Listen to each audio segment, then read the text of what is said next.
이게 무슨 일이죠? 최근 사우디 전역에서 한국의 혁신 기술력에 대한 관심이 폭발하고 있습니다. 한국 기업이 선보인 백조 제시와 같은 도전적인 전략은 다른 나라들을 압도하는 기세를 보이고 있다고 하는데요. 사우디 커뮤니티에서는 그 우수한 능력에 깊은 감탄이 이어지고 있다고 합니다. 한국인으로서의 자부심을 느끼고 가슴이 뜨거워지는 이야기 지금 바로 시작하겠습니다. 안녕하세요. 제 이름은 무아리프 알자이르입니다. 사우디아라비아 리야드 국립병원 응급의사예요. 지금 창가에 서서 뜨거운 태양이 도시 아래로 가라앉는 모습을 지켜보고 있죠. 주황빛 노을이 녹은 금처럼 건물들 위로 퍼져나갔어요. 아름다웠습니다. 하지만 즐길 수 없었죠. 제 마음은 동생 카밀에 대한 걱정으로 가득 찼답니다. 알라께서 그를 보호하소서. 따뜻한 유리에 손을 댄 채 속삭였어요. 병원 에어컨의 찬 공기가 피부에 스쳐 지나갔습니다. 밖에 타오르는 열기와는 너무나 대조적이었죠. 제 동생은 최근 새로운 리야드 메트로 프로젝트에서 일을 시작했어요. 하지만 걱정되는 건 그가 삼성물산이라는 한국 회사와 일한다는 점이었습니다. 처음 들었을 때 믿을 수 없었죠. 한국 회사라고? 지난달 가족집에서 그에게 소리쳤답니다. 왜 미국이나 유럽 회사가 아니지? 한국인들이 우리 사막에서 건설하는 걸 뭘 안다고? 카밀은 식탁 너머로 미소 지었어요. 우리 중에서 항상 더 차분한 쪽이었죠. 형, 불공평해요. 그가 손가락으로 밥을 떠먹으며 말했습니다. 한국은 그저 휴대폰과 TV만 만드는 나라가 아니에요. 하지만 우리 사막은 특별해. 반박했어요. 온도가 50도 넘게 올라가잖아. 모래는 물처럼 흐르고. 넌 대학에서 최고의 공학 학위를 받았는데 왜 한국 회사에서 낭비하려는 거지? 저는 삼성이나 현대 같은 한국의 전자제품과 자동차만 알고 있었습니다. 지금도 주머니에 한국 휴대폰을 가지고 있었죠. 기술은 좋을지 몰라도 사우디아라비아의 뜨거운 모래 밑에 거대한 터널을 건설한다고요? 불가능해 보였어요. 하지만 카밀이 그것에 대해 이야기할 때 눈빛을 봤어야 했습니다. 밤하늘의 별처럼 반짝였죠. 형, 들어봐요. 그가 몸을 앞으로 기울이며 말했어요. 한국은 폐하에서 불과 60년 만에 세계적인 기술 국가로 성장했어요. 전쟁 후에 아무것도 없었는데 지금 봐요. 그들의 공학 아이디어와 새로운 접근법은 놀랍습니다. 그리고 안전 시스템은? 강조하듯 테이블을 두드렸어요. 세계 최고죠. 납득되지 않았습니다. 고개를 저으며 민트 잎이 떠있는 차를 마셨어요. 하지만 결국 동생의 선택을 존중하기로 했죠. 달리 무엇을 할 수 있었겠어요? 어릴 때 끔찍한 자동차 사고로 부모님을 잃은 후 카밀과 저는 서로밖에 없었답니다. 저는 생명을 구하기 위해 의사가 되었고 카밀은 국내 최고 대학에서 토목공학을 공부했어요. 이제 몇 주가 지난 지금도 매일 그를 걱정합니다. 건설 현장은 위험한 곳이죠. 사람들이 다치게 됩니다. 저는 잘 알고 있어요. 그들이 응급실로 실려올 때 치료하는 사람이니까요. 오늘 밤 병원은 조용했어요. 너무 조용했습니다. 시계를 확인하며 카밀에게 전화해 그의 목소리를 듣고 싶었죠. 그때 갑자기 호출기가 크게 울려 깜짝 놀랐답니다. 주머니에서 꺼내 메시지를 확인했어요. 가슴이 얼어붙었습니다. 리야드 메트로 건설 현장에서 큰 사고가 발생했다고요. 한순간도 지체하지 않고 병원 복도를 달리며 응급팀에게 따라오라고 외쳤습니다. 하얀 가운이 날개처럼 뒤로 휘날렸어요. 생각할 수 있는 건 단 하나였죠. 제발, 카밀은 아니길. 제발, 내 동생이 안전하기를. 제 손이 떨리네요. 응급 차량을 건설 현장으로 운전하는 동안 말이에요. 붉은 불빛이 제 얼굴을 비추었습니다. 사이렌이 머리 위에서 울부짖었죠. 핸들을 너무 꽉 잡아 손가락 관절이 하얗게 변했어요. 카밀이 괜찮기를 계속해서 생각했답니다. 건설 현장에 도착했을 때 가슴이 내려앉았어요. 완전한 혼돈이었습니다. 사막의 모래와 먼지 구름이 공기를 가득 채웠죠. 몇 발자국 앞도 보기 힘들었습니다. 작업자들이 사방으로 달렸어요. 얼굴은 먼지 마스크로 가려 있었죠. 어떤 이들은 소리치고 또 다른 이들은 울고 있었답니다. 구급차 불빛이 먼지 낀 공기를 붉은 칼처럼 가르고 있었어요. 차에서 뛰어내려 지휘 텐트로 달렸습니다. 의사가운이 뒤로 펄럭였어요. 선선한 저녁 공기에도 등줄기로 땀이 흐르는 걸 느꼈죠. 사고가 어디서 났습니까? 어느 구역이죠? 처음 본 관계자의 팔을 아마도 너무 세게 잡고 물었어요. 그 남자가 왼쪽을 가리켰습니다. 유럽 구역입니다. 약 1시간 전에 터널이 무너졌어요. 잠시 안도감이 밀려왔죠. 유럽 구역. 카밀이 일하는 한국 구역이 아니었어요. 내 동생은 안전할 거였습니다. 그때 앙드레 뒷봉을 발견했어요. 유럽 회사의 현장 관리자였죠. 병원 자선 행사에서 알게 된 사람이었습니다. 평소엔 깔끔한 그의 정장이 이제 먼지로 뒤덮였고 표정이 어두웠더군요. 앙드레, 그에게 달려가며 외쳤어요. 무슨 일이 있었나요? 그가 먼지로 붉어진 눈으로 저를 바라봤습니다. 알자이르 박사님, 오시게 해서 죄송합니다. 상황이 좋지 않네요. 하지만 적어도 삼성구역은 아니잖아요. 여전히 안도하며 말했죠. 이상한 표정이 그의 얼굴을 스쳤어요. 아셔야 할 일이 있습니다. 뱃속이 매듭처럼 꼬였어요. 무슨 일인가요? 오늘 아침 우리가 한국팀에게 이상한 수치를 확인해달라고 요청했어요. 그들의 안전 시스템이. 그가 잠시 멈췄습니다. 우리 것보다 더 좋거든요. 그들의 조언을 구했죠. 안도감이 깨진 컵에 물처럼 빠져나갔어요. 그럼 내 동생은? 카밀도 그들과 함께 있었나요? 앙드레가 천천히 고개를 끄덕였습니다. 네. 한국 기술팀이 그를 현지 전문가로 데려왔어요. 사고가 났을 때 지하 50m에 있었죠. 다리가 거의 무너질 뻔했어요. 근처 테이블을 붙잡고 몸을 지탱했습니다. 경고 없이 거대한 수압 누출이 발생했어요. 앙드레가 계속 말했죠. 그리고 터널이 무너졌습니다. 약 15명의 작업자가 한국팀과 당신 동생을 포함해 그곳에 갇혔다고 생각해요. 그럼 구조 계획은 뭔가요? 필요할 의료 용품을 이미 생각하는 의사의 마음으로 물었어요. 앙드레는 제 눈을 마주치지 않았습니다. 계획이 없어요. 뭐라고요? 제가 듣는 말을 믿을 수 없었어요. 알자이르 박사님, 그가 당신 동생인 걸 이해합니다만 우린 시도했어요. 이미 2 구조팀을 보냈죠. 한 팀은 2번째 붕괴가 일어났을 때 간신히 탈출했어요. 아래쪽 온도는 60도가 넘습니다. 유독가스도 있고요. 산소 수준은 떨어지고 있어요. 모래가 계속 움직입니다. 불가능해요. 분노가 폭탄처럼 내 안에서 폭발했어요. 앙드레의 먼지 묻은 재킷을 잡았습니다. 내 동생이 거기 있다고요. 그냥 포기할 순 없어요. 경비원들이 우리 쪽으로 움직였지만 앙드레가 그들을 물러서게 했어요. 그의 목소리는 이제 차갑고 사무적이었답니다. 죄송합니다. 정부 관계자들과 안전팀이 결정을 내렸어요. 들어가는 건 자살 행위입니다. 이제 이건 구조가 아니라 복구 작업으로 보고 있어요. 복구. 그 단어가 따귀처럼 저를 때렸어요. 복구란 그저 시신을 꺼내겠다는 뜻이었죠. 그들은 모두가 이미 죽었다고 생각하고 있었어요. 앙드레에게서 손을 떼고 뒤로 물러섰습니다. 머릿속이 어지러웠어요. 저는 의사죠. 매일 생명을 구합니다. 하지만 지금 제 동생조차 구할 수 없었어요. 터널이 무너진 땅에 거대한 구멍을 바라봤습니다. 먼지가 여전히 불타는 건물에서 나오는 연기처럼 피어올랐어요. 어딘가 그 아래에 제 동생이 있었죠. 부모님이 돌아가신 후 제가 거의 키운 동생이었습니다. 어떤 것도 포기하지 않았던 뛰어난 엔지니어였어요. 알라요, 제발. 눈물이 얼굴에 먼지와 섞이며 속삭였어요. 제발 그를 도와주소서. 제발 도움을 보내주소서. 아직 몰랐지만 도움은 이미 오고 있었답니다. 지휘 텐트 밖 플라스틱 의자에 앉아 머리를 손에 묻었어요. 이제 어떻게 해야 할까요? 부모님을 잃은 것처럼 카밀도 잃었다고 이모와 삼촌들에게 어떻게 말할 수 있겠습니까? 의료 가방이 발치에 쓸모없이 놓여 있었죠. 내 동생조차 구할 수 없다면 의사가 된 의미가 무엇일까요? 갑자기 소란을 들었어요. 사람들이 소리치며 가리키고 있었습니다. 고개를 들어보니 커다란 트럭들이 모래 구름을 일으키며 우리를 향해 달려오고 있었죠. 트럭은 파란 줄무늬가 있는 하얀색이었고 낯익은 로고가 보였습니다. 삼성물산이었어요. 트럭들이 지휘센터 근처에서 급정거했고 약 20명의 사람들이 뛰어내렸답니다. 잘 훈련된 군대처럼 빠르고 목적성 있게 움직였어요. 반사띠가 있는 파란색 작업복을 입고 즉시 장비를 내리기 시작했습니다. 그들을 이끄는 사람은 넓은 어깨와 단호한 표정을 한 남자였어요. 유럽 작업자들의 시선을 무시한 채 곧장 지휘 텐트로 걸어갔죠. 슬픔 속에서도 호기심에 일어섰습니다. 윤태강입니다. 삼성물산 안전구조팀장이에요. 그가 현장 관계자들에게 또렷한 영어로 선언했어요. 구조 작업을 시작하러 왔습니다. 앙드레 뒷봉이 짜증난 표정으로 앞으로 나섰죠. 윤 씨, 당신의 걱정에 감사하지만 우리는 이미 결정을 내렸어요. 구조는 불가능합니다. 정부 관계자들도 동의했어요. 윤은 눈 하나 깜빡이지 않았답니다.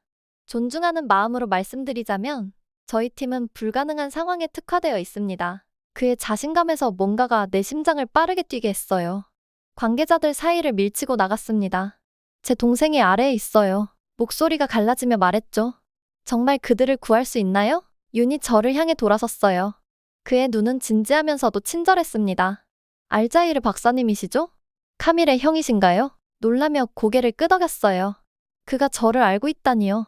우리에게 불가능이란 아직 해결책을 찾지 못했다는 뜻일 뿐이에요. 그가 단순하게 말했죠. 우리가 대화하는 동안 그의 팀은 이미 붕괴 현장 주변에 이상한 모양의 장비를 설치하고 있었어요. 일부는 날아다니는 접시처럼 생긴 작은 드론을 띄우고 있었습니다. 다른 이들은 금속 막대를 땅에 박고 컴퓨터에 연결하고 있었죠. 저들은 뭘 하고 있는 겁니까? 놀라움으로 지켜보며 물었어요.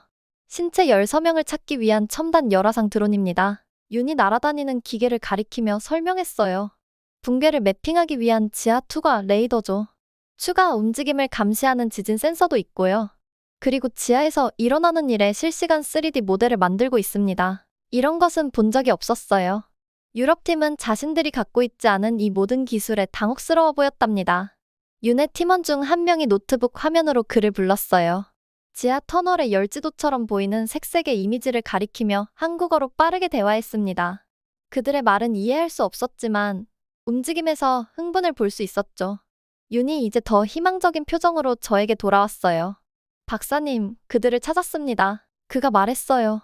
열 분석에서 13개의 열 서명이 보여요. 아직 13명이 살아있습니다. 마음이 뛰었어요. 제 동생은요? 아직 개인을 식별할 수는 없지만 좋은 소식이 있어요. 터널이 무너지기 시작했을 때 우리의 안전 시스템이 자동으로 작동했습니다. 한국 구역에 설치된 특수 비상벽이 동굴 붕괴 중에 전개되었거든요. 이 안전 장벽이 작업자들이 갇혀 있지만 보호받는 생존 공간을 만들었다고 생각해요. 하지만 앙드레는 상황이 불가능하다고 했어요. 유독가스, 극단적인 열, 움직이는 모래. 윤이 고개를 끄덕였죠. 위험하죠. 네. 하지만 우리는 이것을 대비해왔어요. 한국 강원도의 석탄 광산에서 비슷한 구조 후에 특별한 기술을 개발했답니다. 우리는 이것을 첨단 안전 장벽 기술이라고 부릅니다. 여전히 의심스러워 고개를 저었어요. 하지만 한국 석탄 광산과 사우디 사막은 완전히 다른 환경이잖아요. 윤의 지친 얼굴에 작은 미소가 나타났더군요. 맞아요. 하지만 위험한 환경에서 인명을 구하는 원칙은 어디서나 같습니다. 그의 눈빛에서 뭔가가 저를 호기심 들게 했어요. 이것을 매우 개인적으로 받아들이는 것 같네요. 제가 말했죠. 그가 잠시 멈추고 더 조용히 말했습니다. 제 아버지는 광부였어요. 제가 10살 때 붕괴 사고가 있었죠. 아버지는 안에 갇힌 친구들을 구하려다 돌아가셨어요. 그날 이후로 저는 더 안전한 구조 시스템을 개발하는데 제 인생을 바쳐왔답니다. 우리 사이에 이 연결에 충격을 받았어요. 우리 둘 다 가족의 비극에 의해 형성되었죠. 다른 세계에서 왔지만 어떻게든 같은 아픔이 우리를 연결하고 있었습니다. 윤이 돌아서서 그의 팀에 다시 합류했어요. 그들은 마치 이것을 100번이나 연습한 것처럼 믿을 수 없는 속도와 정확도로 일했죠. 아마도 그랬을 겁니다. 이 끔찍한 곳에 도착한 이후 처음으로 내 안에서 새로운 감정이 자라는 것을 느꼈어요. 희망이었답니다. 시간이 흘러도 떠날 수 없었어요. 지휘 텐트 근처를 왔다 갔다 하며 한국팀이 구조를 준비하는 모습을 지켜봤습니다. 그들은 우주 영화를 연상시키는 이상한 모양의 슈트를 입었어요. 슈트는 은색이고 부피가 컸으며 내장된 냉각 시스템과 산소 탱크가 있었답니다. 이 슈트는 열과 유해 공기로부터 보호해줄 거예요. 팀원들이 서로의 장비를 최종 점검하는 동안 윤이 설명했죠. 소방관 장비와 심해 잠수복을 연구한 후 설계했습니다. 감명받았지만 여전히 두려웠어요. 그들이 내려가서 돌아오지 못하면 어쩌죠? 카밀이. 아니, 그렇게 생각하면 안 됩니다. 저도 같이 가겠습니다. 갑자기 말했어요. 저 자신도 놀랐죠. 윤이 단호하게 고개를 저었답니다. 동생에 대한 걱정은 이해하지만 이건 특별한 훈련이 필요해요. 우리는 이런 구조를 수백 번 연습했습니다. 마음 깊은 곳에서는 그가 옳다는 것을 알았어요. 제가 가면 방해만 되거나 구조가 필요한 또 다른 사람이 될 뿐이었죠. 하지만 그냥 서서 기다리는 것은 어려웠습니다. 거기서 무슨 일이 일어나는지 어떻게 알 수 있나요? 물었어요. 윤이 작은 태블릿을 건네주었죠. 이걸로 우리 헬멧 카메라, 영상과 생체 신호를 볼 수 있어요. 우리가 하는 모든 것을 보고 들을 수 있을 겁니다. 곧 윤과 5명의 팀원들이 무너진 터널에 들어갈 준비를 마쳤어요. 나머지 한국팀은 지상에 남아 장비를 모니터링하고 통신을 처리하기로 했답니다. 손가락 관절이 하얗게 변할 정도로 태블릿을 꽉 쥐었습니다. 들어가겠습니다. 윤이 마이크에 대고 말했어요. 확보한 좁은 입구로 사라지기 전에 자신감 있게 고개를 끄덕였죠. 태블릿 화면에서 6개의 다른 카메라 화면을 볼 수 있었어요. 각 구조대원의 헬멧에서 하나씩이었죠. 좁은 공간을 조심스럽게 이동하면서 영상은 거칠고 흔들렸습니다. 구조대원들은 특수 금속 지지대를 사용해 이동하며 터널 천장을 받치고 있었어요. 온도 측정 58도 섭씨입니다. 한 명이 보고했어요.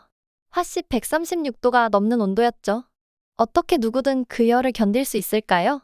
그들이 더 깊숙이 진행하는 동안 거의 숨도 쉬지 않고 지켜봤어요. 때때로 위에서 모래가 소량 쏟아져 내렸고 그때마다 심장이 쿵 내려앉았답니다. 그들은 천천히 움직였어요. 체중을 실기 전에 각 발걸음을 시험하며 나아갔죠. 영원처럼 느껴지는 시간이 지난 후 구조대원 중 한 명이 외쳤습니다. 안전장벽이 보입니다.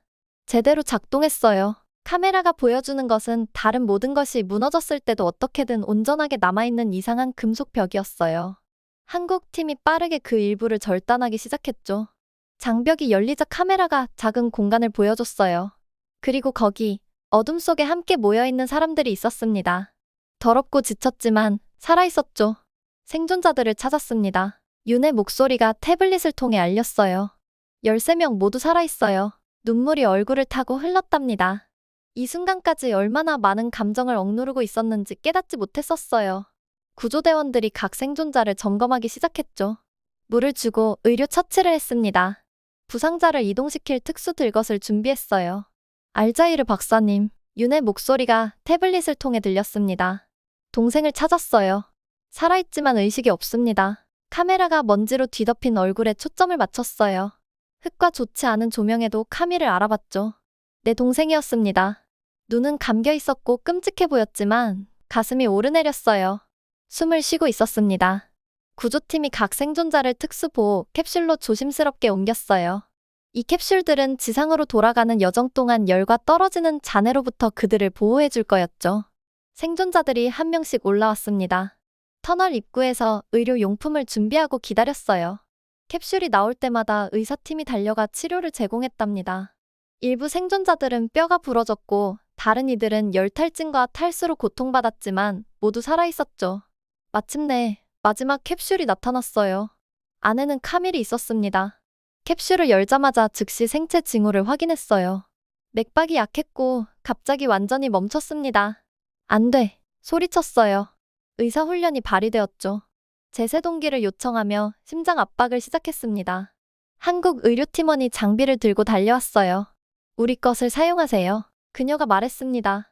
더 발전된 장비입니다. 그들의 휴대용 제세동기는 제가 본 어떤 것과도 달랐어요. 더 작지만 더 강력했죠. 우리가 그것을 사용했고 2번의 시도 끝에 카밀의 심장이 다시 뛰기 시작했답니다. 그를 구급차에 싣는 동안 윤이 지치고 안도한 표정으로 다가왔어요. 당신 동생은 영웅입니다. 그가 말했죠. 붕괴가 시작됐을 때 안전 헬멧을 더 어린 작업자에게 주었다는 것을 알아냈어요. 그래서 다른 사람들보다 더 심하게 다친 거였습니다. 그건 정확히 카밀이 할 법한 일이었어요. 그의 상태를 걱정하면서도 가슴이 자부심으로 부풀었답니다. 감사합니다. 윤에게 말했지만 그 말이 완전히 부족하게 느껴졌어요. 당신의 유일한 가족을 구해준 사람에게 어떻게 감사를 표현할 수 있을까요?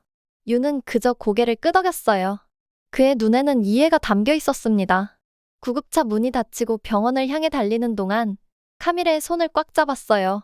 괜찮을 거야, 동생아. 속삭였답니다. 우린 둘 다 괜찮을 거야. 사흘 동안 카밀의 병실을 거의 떠나지 않았어요. 그의 침대 옆 불편한 의자에서 잠을 잤습니다. 기계가 삐소리를 내거나 간호사가 들어올 때마다 깨어났죠. 의사이자 형으로서 끊임없이 생체 징후를 확인했답니다. 몸에 멍이 들었고 갈비뼈 3개가 부러졌으며 심각한 열탈진을 겪었지만 살아있었어요. 그것만이 중요했습니다. 나흘째 되는 날, 카밀이 마침내 눈을 떴죠. 바로 곁에서 그의 손을 잡고 있었어요. 형, 그가 쉰 목소리로 약하게 속삭였습니다. 한국인들, 우리를 구했어요. 미소 지으며 그를 바라볼 때 눈물이 시야를 흐렸어요. 그래, 그들이 구했어. 정말 놀라운 사람들이야. 카밀이 회복하는 몇 주 동안 놀라운 구조 소식이 사우디아라비아 전역에 퍼졌답니다. 조사 보고서는 제 마음속으로 이미 알고 있던 것을 확인해 주었어요. 한국 회사의 첨단 안전 시스템이 그날 13명의 생명을 구했다는 사실이었죠. 특수 비상 장벽이 다른 모든 것이 무너졌을 때 생존 가능한 공간을 만들어냈던 겁니다. 어느 날 아침, 카밀의 붕대를 확인하던 중 번개처럼 생각이 떠올랐어요. 우리 병원에도 이 기술이 필요해. 소리내어 말했습니다. 카밀이 호기심 어린 눈으로 저를 바라봤죠. 무슨 뜻이에요? 한국의 응급대응 시스템 말이야. 그들의 의료 장비, 구조팀을 조직하는 방식, 내가 전에 본 그 어떤 것보다 뛰어나더라. 그들이 얼마나 빠르고 효율적으로 일했는지 기억하며 고개를 저었어요. 우리가 여기에 그런 시스템을 갖추면 훨씬 더 많은 생명을 구할 수 있을 거야. 카밀이 퇴원한 후 저는 연구에 몰두했답니다. 한국의 재난 대응 프로토콜과 응급 의료 시스템을 공부했어요. 매뉴얼을 다운로드하고 훈련 비디오를 보고 심지어 휴대폰 앱으로 기초 한국어 구문도 배우기 시작했죠. 동료들은 제가 조금 미쳤다고 생각했지만 신경 쓰지 않았어요. 이 시스템이 무엇을 할 수 있는지 직접 목격했으니까요. 제 동생은 그것 덕분에 살아있었습니다. 정보를 수집한 몇 주 후 마침내 윤태강에게 전화할 용기를 냈어요. 그의 비서가 바로 연결해 주었죠. 알자이르 박사님, 그가 따뜻하게 말했습니다. 동생은 어떻습니까? 당신과 팀 덕분에 훨씬 좋아졌어요. 대답했답니다. 혹시 만날 수 있을까 해서요. 논의하고 싶은 아이디어가 있습니다. 다음 날 병원 근처 카페에서 만났어요. 머릿속으로 긴 연설을 준비했지만 그와 마주 앉았을 때 대신 마음으로 말하기로 했죠. 처음 카밀이 한국 회사와 일한다는 말을 들었을 때 실수라고 생각했어요. 윤의 눈을 똑바로 바라보며 인정했습니다. 당신들의 기술과 전문성을 의심했죠. 오직 미국이나 유럽 회사만이 우리 사막에서 그런 복잡한 프로젝트를 다룰 수 있다고 믿었어요. 윤은 끼어들지 않고 차분한 표정으로 들었답니다. 너무 잘못 생각했습니다. 계속 말했어요. 당신 팀이 구조를 시도하지 않았다면 제 편협함이 동생의 목숨을 앗아갈 뻔했어요. 당신들의 첨단 시스템과 결단력 있는 팀이 없었다면 카밀과 다른 12명은 영원히 모래 속에 묻혔을 겁니다. 저희는 그저 의무를 다했을 뿐입니다. 윤이 단순하게 말했죠. 기술의 진정한 가치는 화려한 가젯이나 인상적인 기계에 있지 않아요. 인간의 생명을 보호하는 데 있습니다. 그의 말이 가슴 깊은 곳까지 와닿았어요. 그것이 제가 의사가 된 정확한 이유가 아닌가요? 1년 후 리야드 메트로 개관식 군중 속에 서 있었답니다. 역은 아름다웠어요. 반짝이는 바닥과 화려한 조명이 있었죠. 카밀이 완전히 회복되어 자랑스럽게 삼성물산 유니폼을 입고 제 옆에 서 있었습니다. 그는 이제 안전 코디네이터로 일하며 사고에서 배운 교훈을 다른 작업자들을 보호하는 데 사용하고 있었어요. 리본이 잘리자 우리는 새 전철의 첫 탑승객 중 하나가 되었죠. 안에는 메트로 건설에 관한 작은 전시회가 있었습니다. 생명을 보호하는 기술이라는 제목의 섹션 아래 구조 작업 사진을 봤어요. 한국과 사우디 작업자들이 나란히 서서 함께 생명을 구하는 모습이었습니다. 기차가 선로를 따라 부드럽게 움직이기 시작하자 동생을 바라봤어요. 그래서 앞으로 무슨 계획이야? 카밀이 환하게 웃었답니다. 서울에서 고급 안전공학을 공부하도록 합격했어요. 다음 달에 떠납니다. 놀랐지만 그럴 필요가 없었죠. 모든 일이 있은 후 완벽하게 이해가 됐어요. 그들의 방법에 대해 최대한 배우고 싶어요. 그가 설명했습니다. 그리고 그 지식을 가지고 돌아와 사우디아라비아의 모든 건설 현장을 더 안전하게 만들 겁니다. 기차가 사고 현장 근처를 지나갔어요. 땅의 상처는 이제 새 건설로 가려졌지만 정확히 어디서 일어났는지 기억했답니다. 조용히 감사 기도를 드렸죠. 5년이 쏜살같이 지나갔어요. 이제 저는 제가 꼼꼼히 연구한 한국 시스템을 모델로 한 리야드 국립병원 새 응급대응 센터의 책임자가 되었습니다. 카밀은 서울에서 석사 학위를 받고 돌아와 사우디 한국공동안전연구소의 소장이 되었죠. 때때로 메트로역과 연결된 쇼핑몰에서 커피를 마시며 만났어요. 오늘 우리는 현대적인 도시와 그너머 오래된 사막을 모두 볼 수 있는 창가에 앉았답니다. 한국 기술이 우리 사막을 다룰 수 없다고 생각했던 때를 기억해요? 카밀이 장난스러운 미소로 물었어요. 웃음이 나왔죠. 내 많은 실수 중 하나지. 하지만 적어도 배울 의향은 있었어. 역 입구 위에 나란히 펄럭이는 한국과 사우디아라비아 국기를 바라보며 얼마나 많은 것이 변했는지 생각했어요. 단지 건물과 기술뿐만 아니라 내 안에서도 말이죠. 알아. 생각에 잠겨 말했습니다. 한국인들이 우리에게 가져다 준 것은 단지 첨단 장비나 혁신적인 디자인이 아니었어. 그럼 무엇이었습니까? 카밀이 물었어요. 살아 숨쉬는 기적과도 같은 내 동생을 바라보며 미소 지었답니다. 어둠 속에 희망의 빛이었지. 그리고 세대를 이어 지속될 문화 간의 달이었어. 오늘의 사연은 여기까지입니다. 사연이 즐거우셨다면 구독과 좋아요, 알림 설정 부탁드려요. 여러분의 버튼 하나로 영상 제작에 큰 힘이 됩니다. 다음에 더 큰 감동적인 사연으로 찾아뵙겠습니다.